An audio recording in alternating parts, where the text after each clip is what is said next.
Hi, Bill here with 30 Minute Wood Shop. Thanks for joining. I like to drink whiskey and smoke cigars.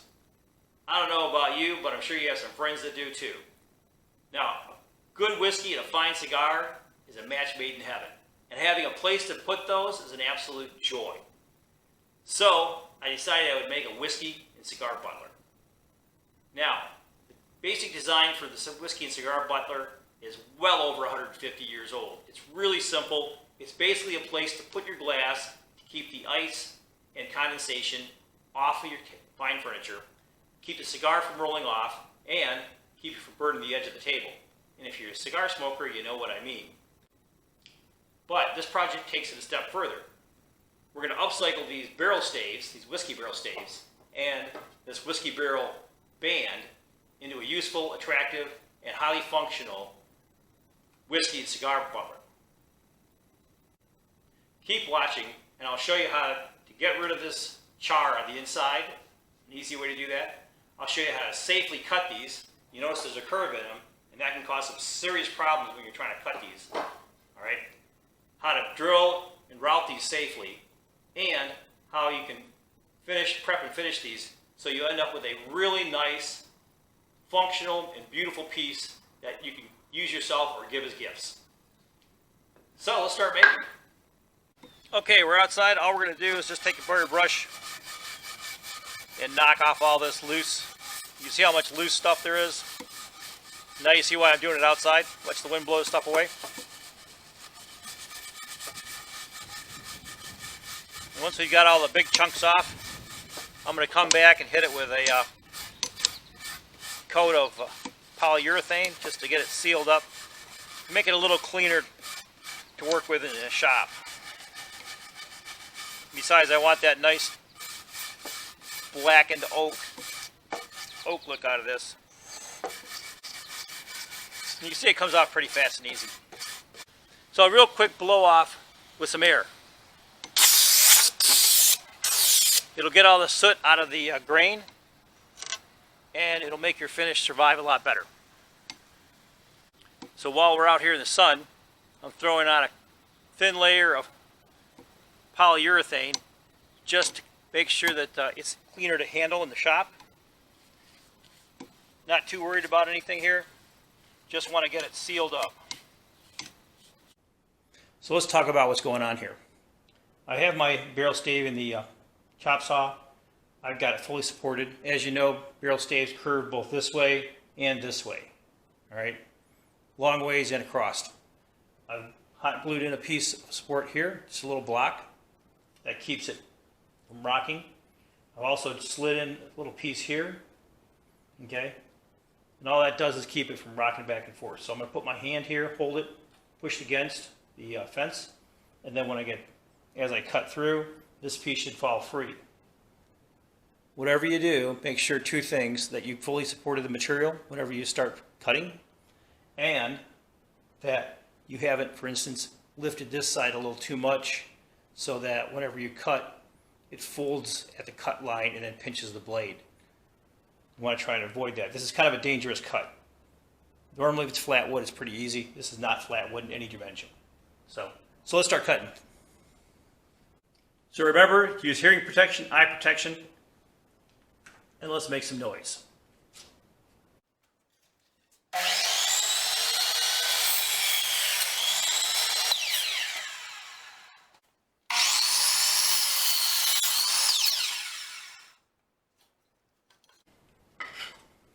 Perfect. I have my two parts that are the correct size, so let's move on.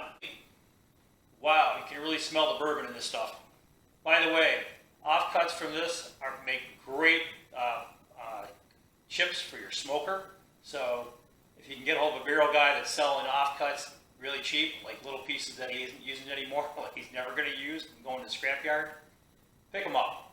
You can probably get them for like, I don't know, 10, 12 bucks a pound or something like that. But it gives it a great flavor. I use these myself, so give it a shot.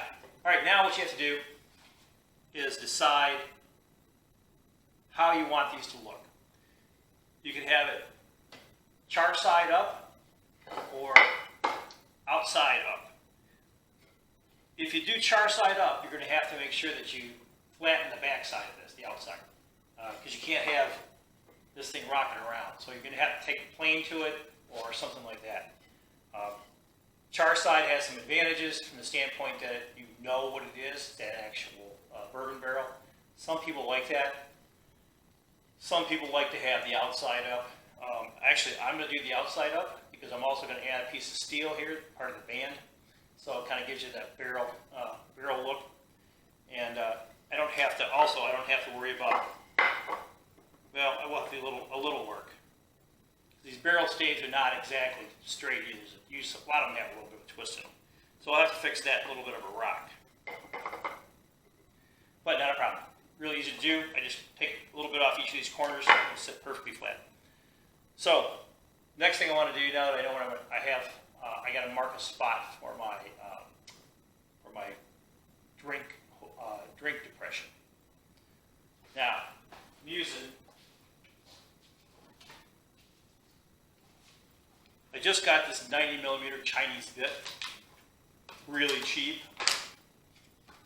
So it's a Chinese carbide bit that's 90mm, about 3.5 inches, almost 3.5 inches, which is just about perfect for any glass, any cocktail glass I want to sit in. And if I lay this down here, you can see it's just about perfect. So now what I have to do is do some layout. Knowing this is 3.5 inches, I'm going to find the center point, give myself a little bit of room on each side so it's even and equal. And now I'm not going to try and drill this by hand. Do not try and drill it by hand. You can't control a bit this size. You have to have a drill press. If you don't have a drill press to do this, the other way to do it is to make a pattern. So you'll actually cut a 3.5 inch hole out of a piece of hardy board or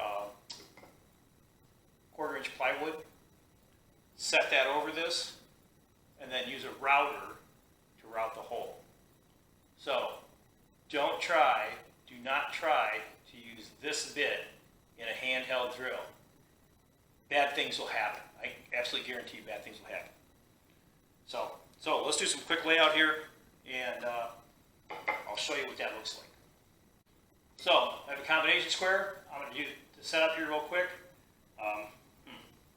So this is the only pencil I have that doesn't have a magnet on it to hold it to my combination square. So I'm going to have to fix that. If you want to see how that happens, go ahead and check out the link up here to my video on how to put a magnet on this. It's super easy. I'll tell you what, it saves you from losing pencils. Anyway, so easy way to do it is eyeball it, flip it over,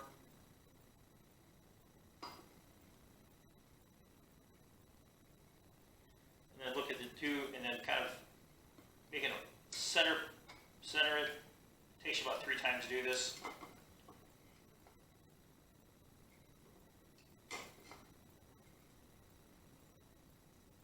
Center it one more time.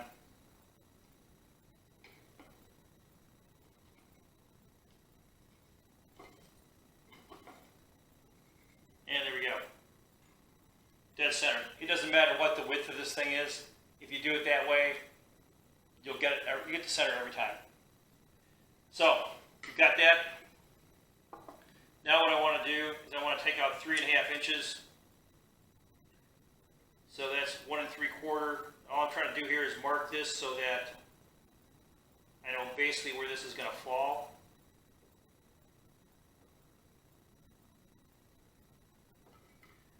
So I can set this edge right here.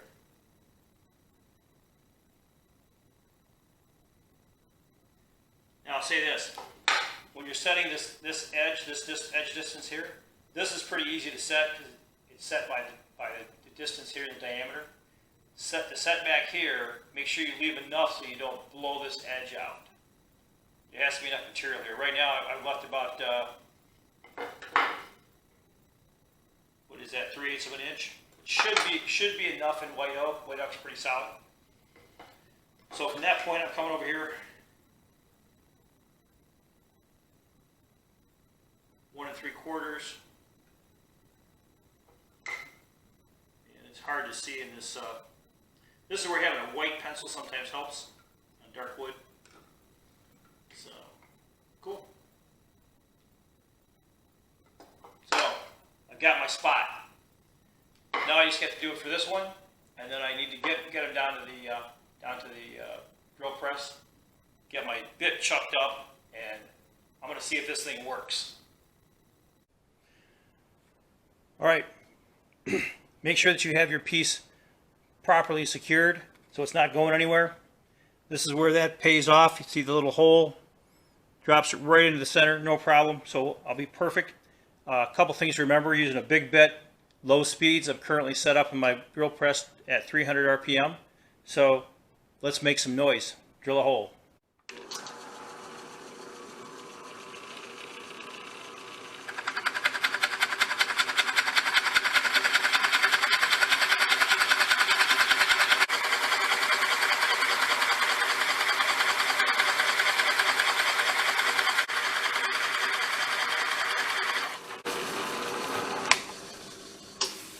Wow, you can really smell the oak and bourbon. Holes are drilled, depressions are in, so a couple more things I got to do. One is put in a depression for the cigars. All right, we'll do that in a little bit using a router. But one thing I want to do is I want to cut some pieces out of this barrel band that I'm going to stick on, basically screw these things onto the coasters, the butlers, so that it kind of gives a look of a barrel. I'm going to use this particular barrel band and take it downstairs. I have a power hacksaw that's mounted up, and I'm going to use that to cut the chunks out of this. They're going to be about 3 7/8. So my hole's done. Now I need to put in my rest for my cigar. I'm going to do that with this core box bit on the sled. Now, don't try and do this freehand, guys. It's not possible. There's a curve in here. You won't get it right. Good chance you're going to hurt yourself. So all I'm doing is using this sled. Pretty simple piece of wood here. I have a track, and I have a block back here to push. I have a sacrificial block right here. So that's going to save damaging this, so I can use this over and over. What I've done is this dimension puts it right where I want it, right here. If you can see. So that's where I want the cigar to lay, which gives me plenty of room to put in my little steel band down here. Now all I'm looking for is a depression that the cigar can sit in and not roll out of. So it's not going to be super deep. So let's start making some noise.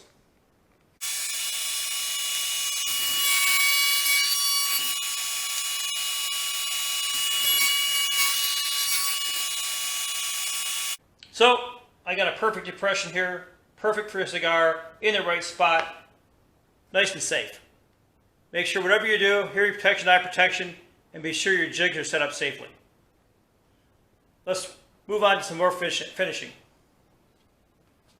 Okay, you saw another one of my expedient jigs. Learned a lot in the Marine Corps. Expediency is one of the things. But now what we have to do is we've got to do a little sanding. I want to sand these grooves out. All I do is have a dowel. We have some paper around it, sandpaper around it. And yeah, that being said, make sure you have the correct size dowel. And there it goes. Few Stokes 220. And this beautiful white oak definitely shines through.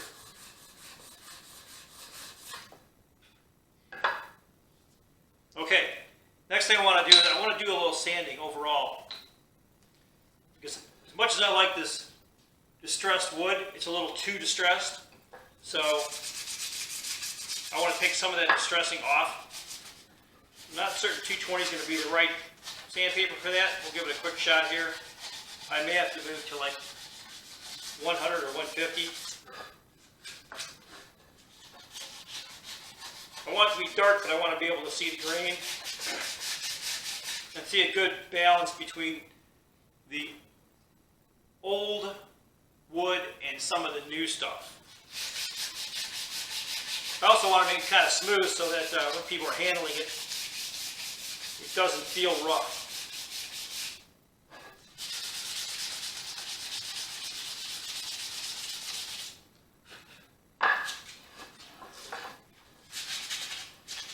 Yep, I'm going to have to go to 100.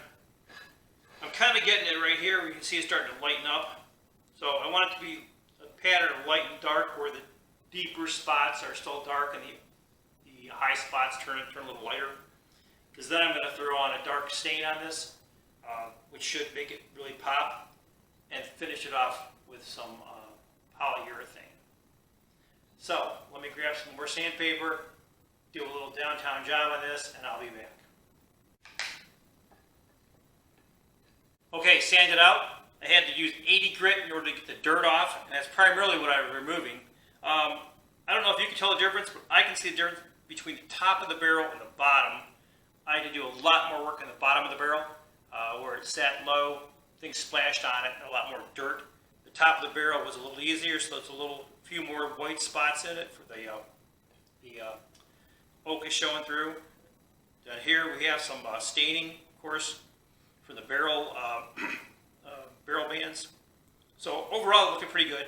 All we want to do now is a little more sanding on the sides, and then we should be ready for some finish, and then tack on the barrel bands. So keep watching. So one thing I need to do is I had to get these to be level. This particular one, the other one is fine. I can push in all the corners, I got no problem, it doesn't rock. This one, when I push, it's rocking a little. So all I'm doing is taking off one high spot off one corner of the plane. And that's probably, doesn't take much. And there we go.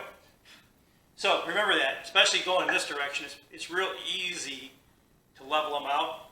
All you do is take off one or two of the corners, and it'll be fine. So we're good. All right, now we can keep going. Okay, safety gear, hearing protection, eyeglasses are a must. Working with the metal. I'm going to be doing some grinding here. So gloves, absolutely. You don't really want a lot of splinters, but I've taken these two sections out of the barrel bands, and I'm going to grind them off, put some curves on the ends, so soften them up. Then I'll take them over to the vise over here, do a little more hand filing, and we'll call it good.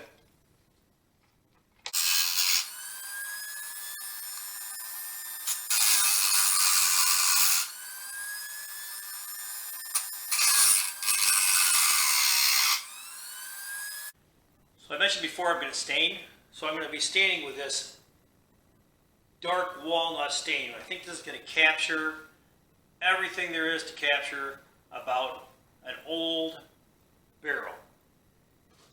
I've already knocked off, as I said, a lot of the dirt. So once I put this on, it's going to bring back a lot of that aged, very dark aged look. Boy, that looks, oh my gosh, that's great. Oh my gosh.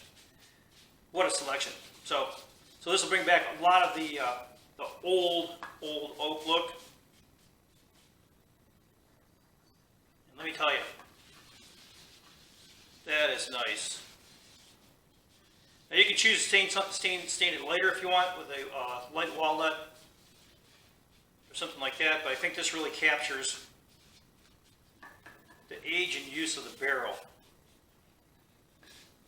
And boy, that green, that's perfect. Perfect. The grain shines through, it looks really good. So we'll let this sit here and dry. I'll wipe it off in a second. Some of the excess and do the other one. Yeah, look at that. Oh my gosh. That was a great choice. Ooh.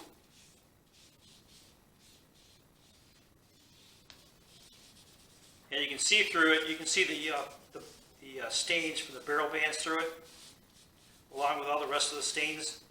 So it shows its age, even through the dark stain.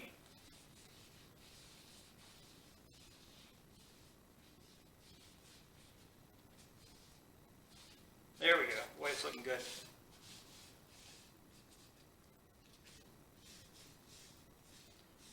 Tell you what, I love white oak.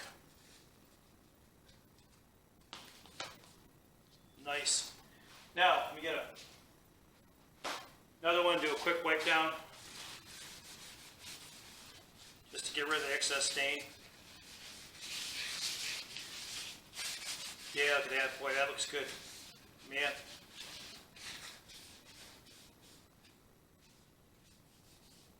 A little more inside there. Let it soak in. Even the color up some.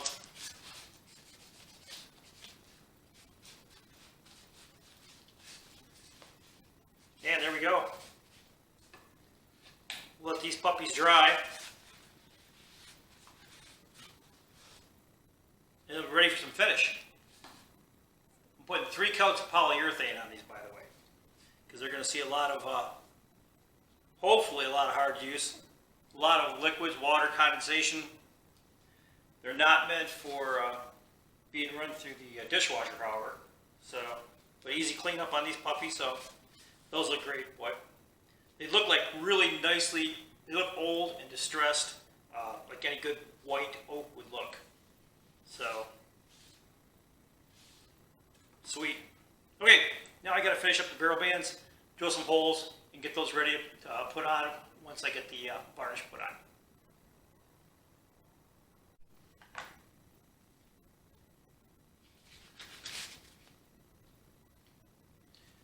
Okay, holes are drilled in all my bands. Those are set. Now it's a matter of wiping on some finish onto these barrel staves. And boy, that is looking great. Like I said, there's going to be 3 coats on this stuff. On all sides, including the back, which will seal up the, fully seal up the char that hasn't been fully taken off. But yeah, so 2 more coats after this, and we'll slap on the barrel staves, barrel rings. So, finish putting in all the holes on the barrel rings.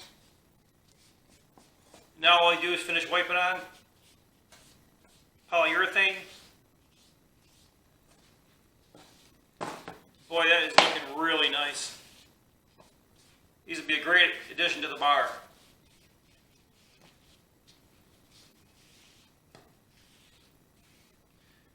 So 2 more coats after this. We'll nail on the barrel ring pieces, and we'll be ready for a cocktail.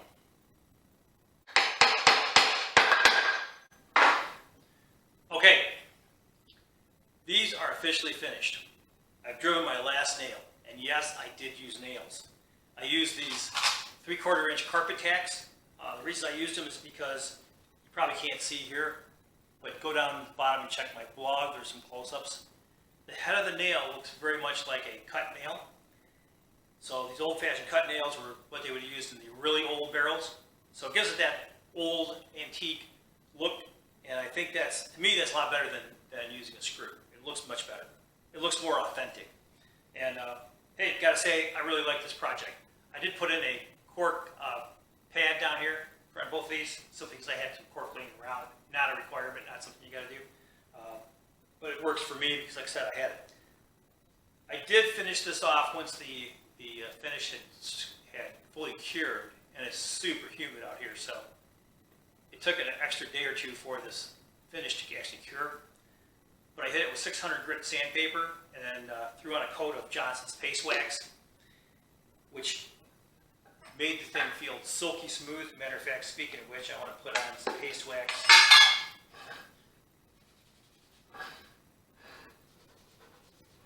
On the metal parts. There we go. Okay, that just gives the metal a little bit of protection. So, as I said, the project's done. Ready for a cigar and a whiskey, which I'll probably be doing later on today. As far as materials, there's also a link to Skull Creek Design and their Etsy store. So check out their Etsy store to get the materials, which is the barrel staves, of course, and the barrel bands. When you buy the barrel bands, you want the widest barrel bands you can get. There's usually only 1 to 2 in any given barrel, so they're limited, let's call it.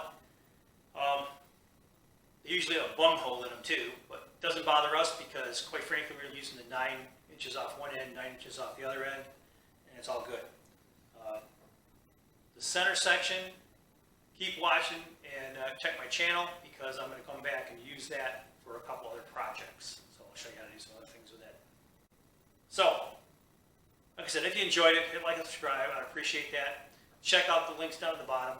And hey, until next time, good making.